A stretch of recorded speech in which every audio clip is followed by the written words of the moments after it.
ಎಲ್ಲ ನನ್ನ ಹಿರಿಯರೇ ಮತ್ತೆ ಆಗಮಿಸಿರ್ತಕ್ಕಂತೆಲ್ಲ ನನ್ನ ಕಡೆ ನಮಸ್ಕಾರ. ಒಂದು ಖುಷಿ ವಿಚಾರ ಏನು ಅಂತಂದ್ರೆ, ಒಂದು ಸಿನಿಮಾ ಮಾಡಿ ಇನ್ನೊಂದು ಸಿನಿಮಾ ಮಾಡೋದ್ರ ಆ ಸಿನಿಮಾದಲ್ಲಿ ನಿರ್ಮಾಪಕ ನಿರ್ದೇಶಕ ಆ ಕಡೆ ಒಬ್ಬ ಈ ಕಡೆ ಹೋರಾಡ್ತಿರ್ತಾರೆ.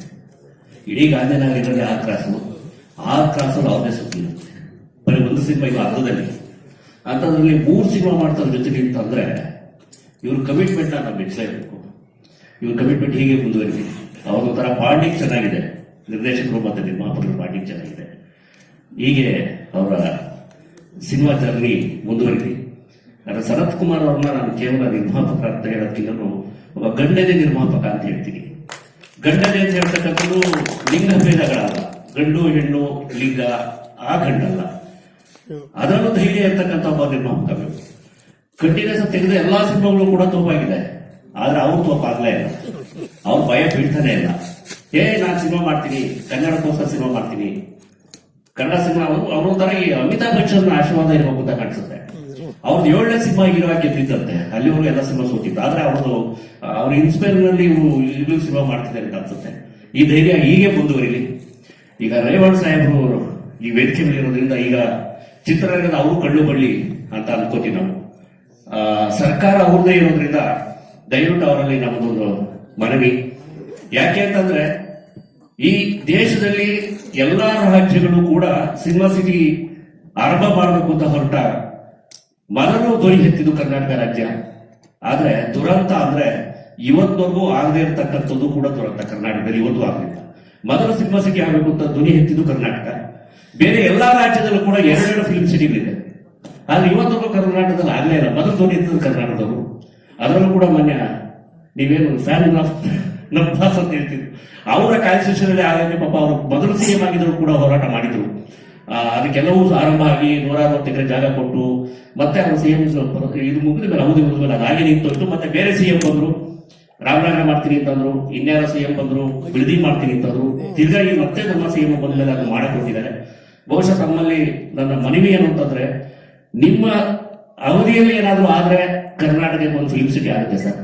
ಅಪ್ಪಿತಪ್ಪಿ ಸಿದ್ದರಾಮಯ್ಯ ಅವರ ಕಾಲ ಮುಗೀತು ಅಂದ್ರೆ ಇನ್ನ ಈ ರಾಜ್ಯದಲ್ಲಿ ಯಾವುದೇ ಕಾರಣಕ್ಕೂ ಫಿಲ್ಮ್ ಸಿಟಿ ಆಗಲ್ಲ. ಅದು ಕೇವಲ ಮಾತಾಗಿ ಧ್ವನಿಯಾಗಿ ಉಳ್ಕೊಳ್ಳುತ್ತೆ ಹೊರತು ಖಂಡಿತ ಇದಾಗುತ್ತೆ. ಅದಕ್ಕೆ ತಾವು ಈಗ ಆಯ್ಕೆಯಲ್ಲಿ ಜಾಗಿರ್ತೀರಿ, ಸರ್ಕಾರ ನಿಮ್ದಿದೆ, ನಿಮ್ಮ ಮಾತುಗಳು ನಡೀತವೆ. ದಯವಿಟ್ಟು ಆ ಕಡೆ ಗಮನ ಕೊಟ್ಟು ಅದನ್ನ ಆದಷ್ಟು ಬೇಗ ಮಾಡಿಕೊಡಕ್ ಮಾಡಿ. ಅದ್ರೊಳಗಡೆ ಇನ್ನೊಂದು ಹುನ್ನಾರ ನಡೀತಿದೆ ಅಂತ ಕೇಳಲ್ಪಟ್ಟೆ. ಯಾರೋ ಬಲಿಷ್ಠ ಒಂದು ಅಕ್ಷರ ಆಲ್ರೆಡಿ ಮನೆ ಮುಖ್ಯಮಂತ್ರಿ ಅವ್ರ ಹತ್ರ ಹೋಗಿ ನಮಗೊಂದು 50 ಎಕರೆ ಕೊಟ್ಬಿಡಿ, ನಮಗೊಂದು 50 ಎಕರೆ ಕೊಟ್ಬಿಟ್ರೆ ನಾವೇ ಡೆವಲಪ್ ಮಾಡ್ಬಿಡ್ತೀವಿ ಅಂತೇಳಿ ಆಲ್ರೆಡಿ ಅಪ್ಲಿಕೇಶನ್ ಮೂವ್ ಮಾಡೋದು ಅಂತ ಗೊತ್ತಾಯ್ತು. ಅದು ಹಂಗೇನಾರ ಆಯ್ತು ಅಂದ್ರೆ ಅದು ನೈಸ್ ರೋಡ್ ಆಗುತ್ತೆ ಅಷ್ಟೇ. ಕನ್ನಡ ನಿರ್ಮಾಪಕರು ಯಾರು ಅನುಕೂಲ ಆಗಲ್ಲ. ಅವ್ರು ಯಾರ್ಯಾರು ಖಾಸಗಿ ಕೊಟ್ರೆ ಅವ್ರಿಗೆ ಸಂಬಂಧಪಟ್ಟಾಗ ಅವರೇ ದುಡ್ಡು ಹಾಕಿ ಡೆವಲಪ್ ಮಾಡ್ಕೋತಾರೆ. ಅವ್ರಿಗೆ ಬೇಕಾದ ರೇಟ್ ಫಿಕ್ಸ್ ಮಾಡ್ಕೊಂಡು ಈಗ ನೈಸ್ ರೋಡ್ ಹೋಗ್ಬಿಟ್ಟು ನಾವು ರೇಟ್ ಯಾಕಪ್ಪ ಜಾಸ್ತಿ ಮಾಡಿದೆ ಅಂತ ಕೇಳಕ್ಕಾಗಲ್ಲ. ಈಗೇನು 55 ಎಕರೆ ಕೊಡಿತ ಲೆಟರ್ ಕೊಟ್ಟಿದ್ದಾರೆ, ಅಪ್ಪಿತಪ್ಪಿ ಅದಾಗಿದ್ದೆ ಆದ್ರೆ ಖಂಡಿತ ಅದು ಇನ್ನೊಂದು ಮಾರಕ ಕನ್ನಡ ಚಿತ್ರರಂಗಕ್ಕೆ. ಕನ್ನಡ ಚಿತ್ರರಂಗ ತುಂಬಾ ಕೆಟ್ಟದಾಗಿದೆ. ಅದು ಬೆಳಿಬೇಕು, ಉಳಿಬೇಕು ಅಂದ್ರೆ ಈ ತರದ ಸರ್ಕಾರದ ಹಂತದಲ್ಲಿ ಏನಾದ್ರು ಕೆಲಸ ಆಗ್ಬೇಕು. ಆದಾಗ ಅಷ್ಟೇ ಕನ್ನಡ ಚಿತ್ರರಂಗ ಉಳಿಯಕ್ಕೆ ಸಾಧ್ಯ ಆಗುತ್ತೆ.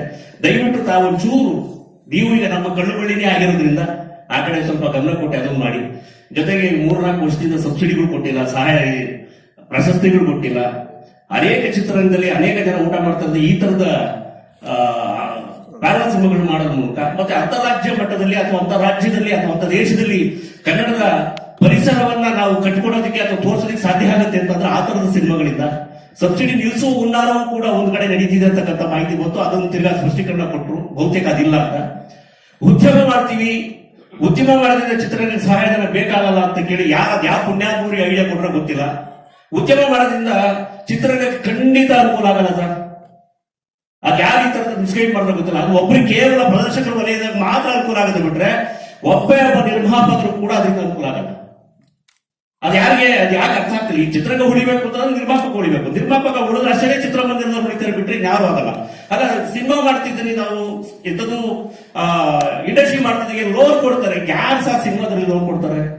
ಎಣ್ಣೆ ಕೊಡಲ್ಲ, ಮನೆ ಬಾಡಿಗೆ ಕೊಡಲ್ಲ. ಈ ಸ್ಥಿತಿಯಲ್ಲಿ ಕನ್ನಡ ಸ್ಥಿತಿ ಇದಕ್ಕೆ ಈ ಚಿತ್ರರಂಗದಲ್ಲಿ ಇಲ್ಲೇ ಅಲ್ಲ, ಎಲ್ಲ ಕಡೆನೂ ಇದ್ದಿದೆ. ಹಾಗಿರುವಾಗ ಉದ್ಯಮ ಮಾಡ್ತಿದ್ದೀವಿ, ಲೋನ್ ಕೊಟ್ಬಿಡ್ತಾರೆ ಅಂತೇಳಿ ಒಂದು ಕೆಟ್ಟ ಪ್ರಚಾರವನ್ನು ಆರಂಭಿಸ್ಬಿಟ್ಟಿದ್ದಾರೆ. ಹಾಗಂತಂದ್ರೆ ನಮ್ಮ ನಿರ್ಮಾಪಕರು ಇನ್ನೆಲ್ಲ ಒಂದ್ ಕಡೆ ಕಿವಿ ಸ್ಟಾರ್ಟ್ ಆಗುತ್ತೆ. ಲೋನ್ ಕೊಡ್ತಾರಂತೆ. ಯಾರು ಕೊಡ್ತಾರೆ? ಒಂದು ಸಾಮಾನ್ಯ ಜ್ಞಾನನ ಬಳಕೆ ಮಾಡ್ಕೊಳ್ಳಿ. ಯಾರು ಯಾವ ಬ್ಯಾಂಕು ಲೋನ್ ಕೊಡಲ್ಲ ನಿಮ್ಗೆ. ನಮಗೆ ಲೋನ್ ಬೇಕು ಅಂತಂದ್ರೆ ಈಗಲೂ ಲೋನ್ ಕೊಡ್ತಾರೆ. ಒಂದು ಪ್ರಾಜೆಕ್ಟ್ ರಿಪೋರ್ಟ್ ನಾನು ಸಿನಿಮಾ ಮಾಡ್ತೀನಿ ಅಂತಂದ್ರೆ ನನ್ನ ಮನೆನೋ ಸೈಟೋ ಅಥವಾ ಇನ್ಯಾರೋ ಲ್ಯಾಂಡ್ ತಗೊಂಡ ಕೊಟ್ಟು ಖಂಡಿತ ಕೊಡ್ತಾರೆ. ಅದಕ್ಕೆ ಇಂಡಸ್ಟ್ರಿ ಮಾಡ್ಬೇಕಾಗಿಲ್ಲ. ಅಥವಾ ನನಗೇನಾದ್ರು ನನಗೆ ಆಸಕ್ತಿ ಇದೆ ಅಂದ್ರೆ ಅಥವಾ ನನ್ನ ಮೇಲೆ ನಂಬಿಕೆ ಇದ್ರೆ ಯಾರಾದ್ರೂ ಕೂಡ ಖಾಸಗಿಯಾಗಿ ನನಗೆ ಲೋನ್ ಕೊಡ್ತಾರೆ. ಅಷ್ಟು ಬಿಟ್ರೆ ಸಿನಿಮಾ ಇಂಡಸ್ಟ್ರಿ ಆಗೋದ್ರಿಂದ ಲೋನ್ ಸಿಗುತ್ತೆ, ಇಂಡಸ್ಟ್ರಿ ಬೆಳೆಯುತ್ತೆ ಅಂತಕ್ಕಂಥದ್ದು ಖಂಡಿತ ತಪ್ಪು ಸುದ್ದಿ. ದಯವಿಟ್ಟು ತಾವು ಮಾತು ನಡೀತಿದೆ ಅಂತ ಕಾರಣಕ್ಕೆ ಹೇಳ್ತೀನಿ. ಆಮೇಲೆ ನೀವು ಕೂಡ ಇಲ್ಲಿ ಇದ್ರಿ, ಚಿತ್ರರಂಗ ಸೇರ್ಕೊಂಡಿದ್ರಿ, 5 ಸಿನಿಮಾ ಪ್ರೊಡ್ಯೂಸ್ ಮಾಡಿದ್ರಿ, ಒಬ್ಬ ನಟನ ಇಂಡಸ್ಟ್ರಿ ಕೊಟ್ಟಿದ್ದೀರಿ. ಕನ್ನಡದಲ್ಲಿ ಹೀರೋಗೂ ಅದನ್ನೇ ಹೇಳ್ತಿದ್ದೀನಿ, ಕನ್ನಡದಲ್ಲಿ ಹೀರೋಗಳು ಕೊರತೆ ಇದೆ. ದಯವಿಟ್ಟು ಒಂಚೂರು ದೊಡ್ಡನೇ ಹೇಳ್ದಂಗೆ ಬಾಡಿ ಕಡೆ ಒಂಚೂರು ಮೋಹ ಹಾಕಿ ದಯವಿಟ್ಟು ಆ ಕಡೆ ಕಾನ್ಸೆಪ್ಟ್ ಮಾಡಿ ನಿರಂತರವಾಗಿ ಸಿನಿಮಾ ಮಾಡ್ತಾ ಇರಿ. ಈಗ 10-12 ಯಾವ್ದೋ ಸಿನಿಮಾ ಗೆದ್ರೆ ಸಾಕು, ಹಾಗಾಗಿ ನಮ್ಮ ಸಿನಿಮಾ ನಿಮ್ಮನ್ನು ಕರ್ಕೊಂಡು ಹೋಗುತ್ತೆ. ಹಾಗಾಗಿ ಯಾವ ಸಿನಿಮಾ ಗೆಲ್ಲುತ್ತೆ, ಯಾವ ಸಿನಿಮಾ ಯಾವಾಗ ಗೆಲ್ಲುತ್ತೆ, ಯಾವ ಕಾರಣಕ್ಕೆ ಗೆಲ್ಲುತ್ತೆ ಅನ್ನೋದು ಗೊತ್ತಿಲ್ಲ. ತುಂಬಾ ಸರಿ ನಾನು ಹೇಳ್ತೀನಿ, ಗೆದ್ದರ ಸಿನಿಮಾ ಎಲ್ಲ ಒಳ್ಳೆ ಸಿನಿಮಾ ಅಲ್ಲ, ಸೋತ್ರೆ ಯಾವ ಕೆಟ್ಟ ಸಿನಿಮಾ ಅಲ್ಲ ಅಂತ. ಯಾವ್ದೋ ಕಾರಣ ಗೆದ್ದಿರುತ್ತೆ, ಇನ್ಯಾವುದೋ ಕಾರಣ ಒಂದು ಸಿನಿಮಾ ಸೋತಿರುತ್ತೆ. ಹಾಗಾಗಕ್ ಬೇಡ. ದಯವಿಟ್ಟು ಜರ್ನಿ ಮುಂದುವರಿಲಿ. ಕನಕರಾಜನ್ ಒಳ್ಳೇದಾಗ್ಲಿ. ಈ ಸಿನಿಮಾ ಖಂಡಿತ ಕನಕ ದನಗಳನ್ನು ನಮ್ಮ ನಿರ್ಮಾಪಕ ದೊರಕಲಿ ಅಂತ ಹೇಳಿ ನಮಸ್ಕರಿಸ್ತೀನಿ. ನಮಸ್ಕಾರ.